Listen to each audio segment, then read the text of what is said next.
시청자 여러분 안녕하십니까? 권순명 TV입니다. 여러분, 국민의힘 내부에서 심상치 않은 움직임이 시작됐습니다.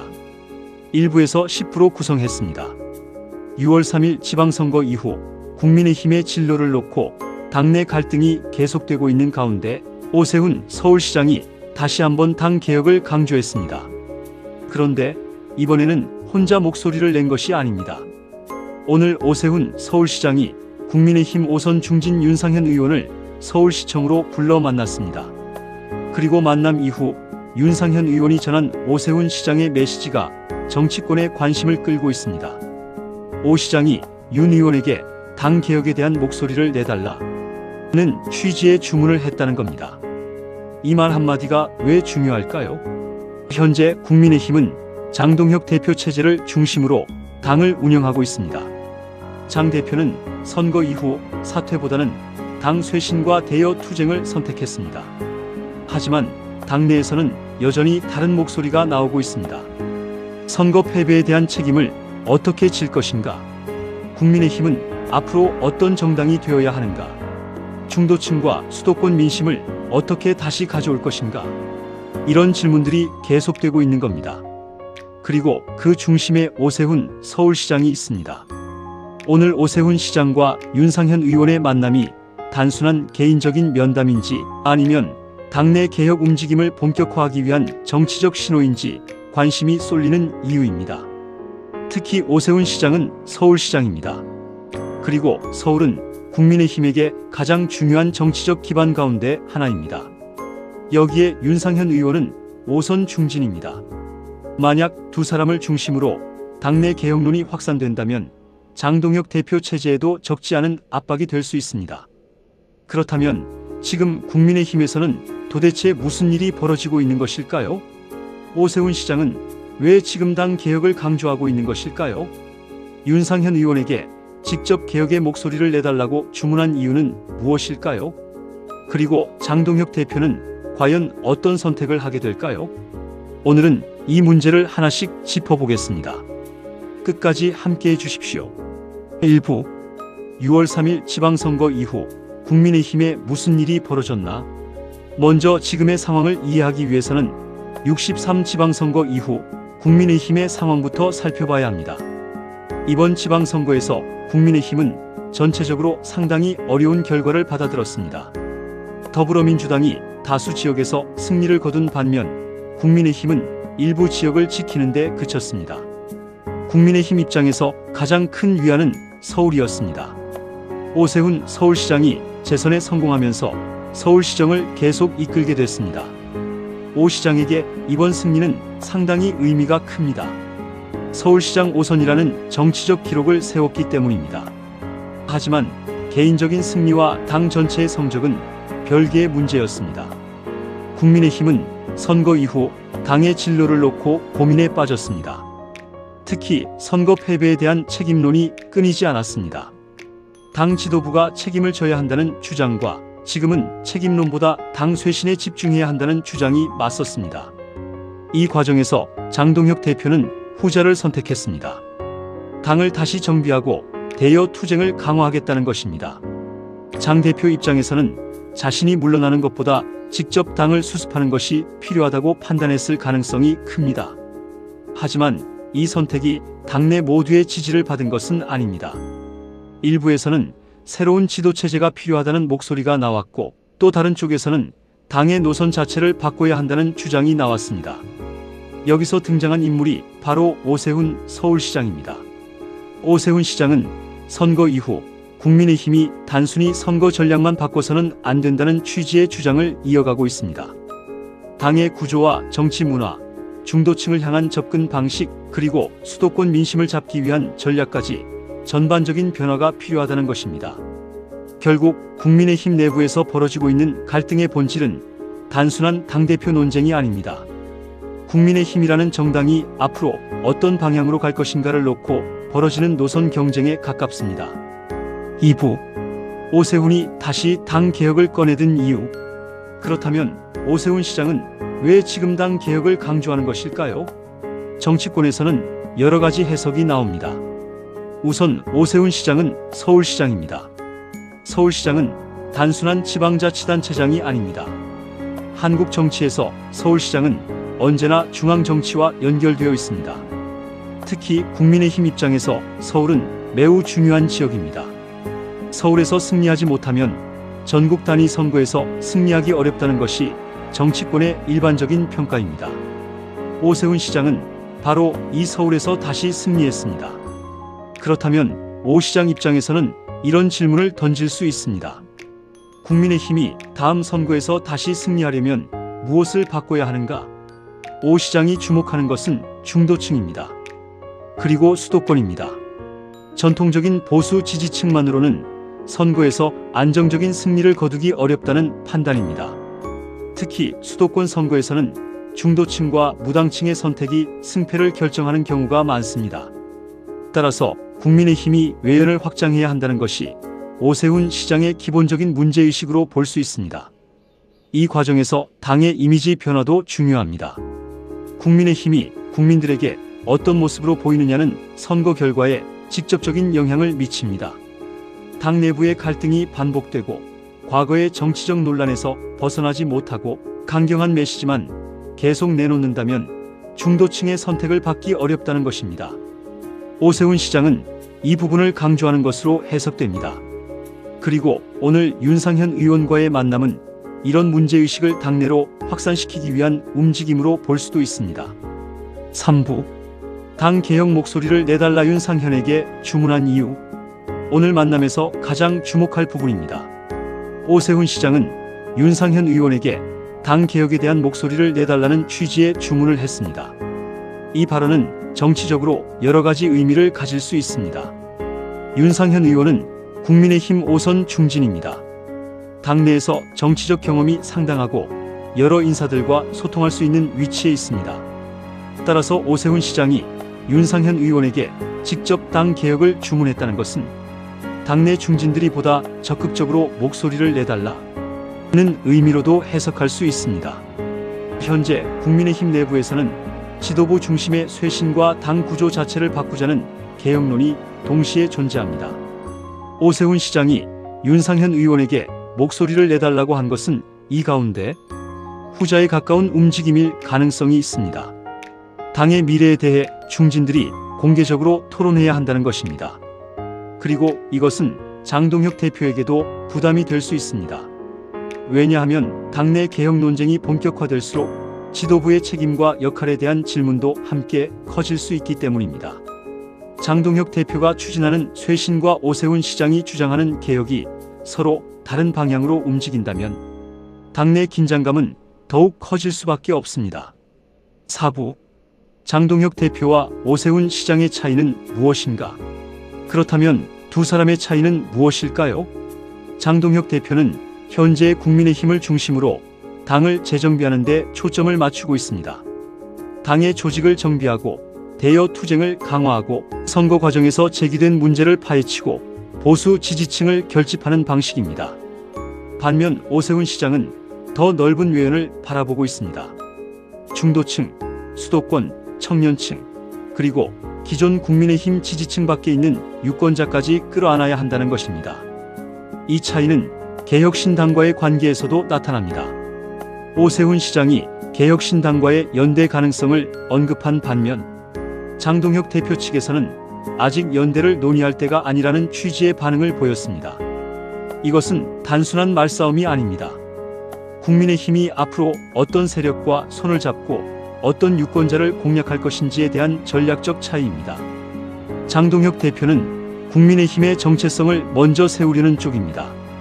오세훈 시장은 국민의힘의 외연을 먼저 넓혀야 한다는 쪽에 가깝습니다. 이 두 가지 전략이 충돌할 경우 당내 갈등은 더욱 커질 수 있습니다. 5부 오세훈의 당대표 제도 개혁론 왜 주목받나? 오세훈 시장이 과거부터 강조해온 또 하나의 문제는 당의 운영 방식입니다. 특히 당대표 중심의 정치 구조를 바꿔야 한다는 취지의 개혁론입니다. 이 주장은 국민의힘 내부에서 상당히 민감한 문제입니다. 당대표는 당의 가장 강력한 권한을 가진 정치적 자리이기 때문입니다. 공천, 당직 인선, 선거 전략, 정치적 메시지까지 당대표의 영향력이 큽니다. 따라서 당대표 권한을 어떻게 조정할 것인지는 당의 권력 구조 자체를 바꾸는 문제입니다. 오세훈 시장이 이런 문제를 제기한다는 것은 결국 국민의힘의 권력 구조를 바꿔야 한다는 주장으로 연결될 수 있습니다. 그리고 이것이 현재 장동혁 대표 체제와 맞물리면서 더욱 민감하게 받아들여질 수 있습니다. 물론 오세훈 시장이 특정 인물을 겨냥해 직접적으로 공격하는 것과는 다른 차원의 문제입니다. 그러나 정치에서 제도 개혁은 곧 권력 구조 개편으로 이어집니다. 따라서 앞으로 오세훈 시장이 당 개혁과 관련해 어떤 구체적인 제안을 내놓느냐가 중요합니다. 6부 윤상현 의원이 움직이면 당내 판도가 바뀔까? 그렇다면 윤상현 의원은 앞으로 어떤 역할을 하게 될까요? 아직은 지켜봐야 합니다. 하지만 윤 의원이 공개적으로 당 개혁에 대한 목소리를 높이기 시작한다면 상황은 달라질 수 있습니다. 오선 중진의 목소리는 당내에서 무게가 있기 때문입니다. 특히 다른 중진 의원들이 여기에 동참할 경우 당내 개혁파가 하나의 세력으로 움직일 가능성도 있습니다. 이 경우 장동혁 대표는 선택을 해야 합니다. 개혁파의 요구를 받아들일 것인가? 아니면 현재 당 운영 방식을 유지할 것인가? 개혁파의 요구를 받아들인다면 당내 갈등을 줄일 수 있습니다. 하지만 반대로 자신의 리더십이 약화될 가능성도 있습니다. 반대로 요구를 받아들이지 않는다면 지도부와 중진들의 충돌이 커질 수 있습니다. 결국 장동혁 대표에게는 쉽지 않은 선택입니다. 7부 오세훈의 움직임, 차기 대권 행보와 연결되나? 그리고 정치권에서는 또 하나의 시선이 있습니다. 바로 오세훈 시장의 미래입니다. 오세훈 시장은 이미 5선 서울시장입니다. 서울시장이라는 정치적 기반도 확보했습니다. 전국적인 인지도도 있습니다. 따라서 정치권에서는 자연스럽게 차기 대권 주자로서 오세훈 시장을 바라볼 수밖에 없습니다. 물론 현재 오 시장이 차기 대선 출마를 공식화한 것은 아닙니다. 하지만 정치적 영향력을 확대하는 과정은 이미 시작됐다고 볼 수 있습니다. 당 개혁을 강조하는 것도 그 과정의 하나일 수 있습니다. 특히 오세훈 시장이 중도층과 수도권을 강조하는 것은 자신의 정치적 경쟁력과도 연결됩니다. 서울시장을 하면서 축적한 행정 경험, 수도권 기반, 중도층을 겨냥한 정치적 메시지, 이 세 가지가 결합하면 오세훈 시장은 국민의힘 내부에서 상당한 영향력을 행사할 수 있습니다. 따라서 오늘 윤상현 의원과의 만남도 단순히 당 개혁을 위한 움직임으로만 볼 것이 아니라 오세훈 시장이 자신의 정치적 공간을 넓혀가는 과정으로 해석하는 시각도 있습니다. 8부 장동혁 대표가 선택할 수 있는 세 가지 시나리오. 앞으로 장동혁 대표가 선택할 수 있는 길은 크게 세 가지로 볼 수 있습니다. 첫 번째, 당내 개혁 요구를 적극 수용하는 것입니다. 오세훈 시장과 윤상현 의원 등 중진들과 대화를 확대하고 당의 공천과 조직, 지도체제 개편까지 폭넓게 논의하는 것입니다. 이 경우 당내 갈등을 줄이고 통합의 길을 열 수 있습니다. 두 번째, 현재 지도부 중심의 쇄신을 계속하는 것입니다. 장동혁 대표가 자신의 방식대로 당을 혁신하고 대여 투쟁과 보수층 결집에 집중하는 것입니다. 이 경우 당내 개혁파와의 충돌 가능성은 커질 수 있습니다. 세 번째, 당내 갈등이 더 이상 봉합되지 않는 상황입니다. 오세훈 시장과 윤상현 의원을 중심으로 개혁 요구가 확대되고 다른 중진 의원들이 합류할 경우 당 지도부에 대한 압박은 더욱 강해질 수 있습니다. 이 경우 국민의힘 내부의 권력 지형 자체가 흔들릴 가능성도 있습니다. 9부 국민의힘의 진짜 위기는 무엇인가? 결국 가장 중요한 질문은 이것입니다. 국민의힘의 진짜 위기는 당대표 한 사람의 문제가 아닐 수 있습니다. 국민의힘이 국민들에게 어떤 정당으로 인식되고 있는가? 그리고 앞으로 어떤 정당이 될 것인가? 이것이 핵심입니다. 선거에서 이기기 위해서는 단순히 기존 지지층만 결집해서는 부족합니다. 중도층을 설득해야 하고 청년층을 끌어안아야 하고 수도권 유권자들에게 새로운 비전을 보여줘야 합니다. 동시에 당의 정체성도 지켜야 합니다. 이 두 가지를 동시에 해내는 것이 국민의힘의 가장 큰 과제입니다. 오세훈 시장의 개혁론도 결국 이 문제에서 출발한다고 볼 수 있습니다. 장동혁 대표의 쇄신론 역시 마찬가지입니다. 문제는 방법입니다. 누가 옳으냐보다 어떤 방식으로 국민의힘을 변화시킬 것이냐가 중요합니다. 10부 앞으로 주목해야 할 세 가지. 앞으로 국민의힘 상황을 지켜보면서 세 가지를 주목할 필요가 있습니다. 첫째, 윤상현 의원이 실제로 공개적인 당 개혁 행보에 나설 것인지입니다. 오늘 만남 이후 윤 의원의 발언과 행보가 중요합니다. 둘째, 오세훈 시장이 앞으로 다른 중진 의원들과 추가적인 만남을 이어갈 것인지입니다. 만약 이런 만남이 계속된다면 단순한 개인적 의견 교환이 아니라 당내 개혁 세력의 결집으로 해석될 가능성이 있습니다. 셋째, 장동혁 대표가 어떤 대응을 내놓을 것인지입니다. 오 시장의 개혁 요구를 받아들일지, 정면으로 반박할지, 아니면 별도의 쇄신안을 내놓을지 지켜봐야 합니다. 이 세 가지가 앞으로 국민의힘 내부 정치의 핵심 변수가 될 것입니다. 오늘 오세훈 서울시장과 윤상현 의원의 만남, 겉으로 보면 1시간 남짓한 정치권 인사 간의 만남일 수 있습니다. 하지만 그 안에 담긴 메시지는 결코 가볍지 않습니다. 오세훈 시장은 윤상현 의원에게 당 개혁에 대한 목소리를 내달라고 주문했습니다. 그리고 이 메시지는 6월 3일 지방선거 이후 국민의힘이 겪고 있는 고민과 정확히 맞닿아 있습니다. 국민의힘은 지금 선택의 기로에 서 있습니다. 현재의 당 체제를 유지하면서 내부 결집을 강화할 것인지, 아니면 과감한 개혁을 통해 중도층과 수도권으로 외연을 확장할 것인지. 장동혁 대표와 오세훈 시장, 그리고 윤상현 의원을 비롯한 당내 중진들, 앞으로 이들의 관계가 어떻게 변화하느냐에 따라 국민의힘의 정치적 방향도 달라질 수 있습니다. 특히 오세훈 시장은 서울시장으로서의 정치적 기반을 가지고 있습니다. 윤상현 의원은 5선 중진으로서 당내 영향력을 가지고 있습니다. 만약 두 사람의 개혁론이 당내 다른 인사들과 연결된다면 국민의힘 내부에서 새로운 정치적 흐름이 만들어질 가능성도 배제할 수 없습니다.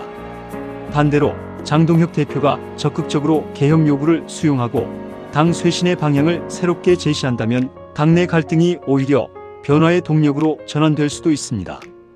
결국 지금 국민의힘에 필요한 것은 단순한 권력 투쟁이 아닐 것입니다. 국민들이 원하는 변화가 무엇인지, 중도층이 왜 국민의힘을 선택하지 않는지, 수도권과 청년층에게 어떤 미래를 보여줄 것인지, 이 질문에 답해야 할 때입니다. 오늘 오세훈 시장과 윤상현 의원의 만남, 과연 이것이 국민의힘 개혁의 시작일까요? 아니면 장동혁 대표 체제를 둘러싼 새로운 당내 갈등의 출발점일까요? 여러분은 어떻게 생각하십니까? 오세훈 시장이 주장하는 당 개혁이 필요하다고 보십니까? 아니면 지금은 당내 분열보다 장동혁 대표를 중심으로 당을 단결해야 한다고 보십니까? 여러분의 생각을 댓글로 남겨주시기 바랍니다. 오늘 영상이 유익하셨다면 좋아요와 구독 부탁드립니다. 권순명TV는 앞으로도 빠르고 정확한 뉴스로 찾아뵙겠습니다. 시청해주셔서 감사드립니다.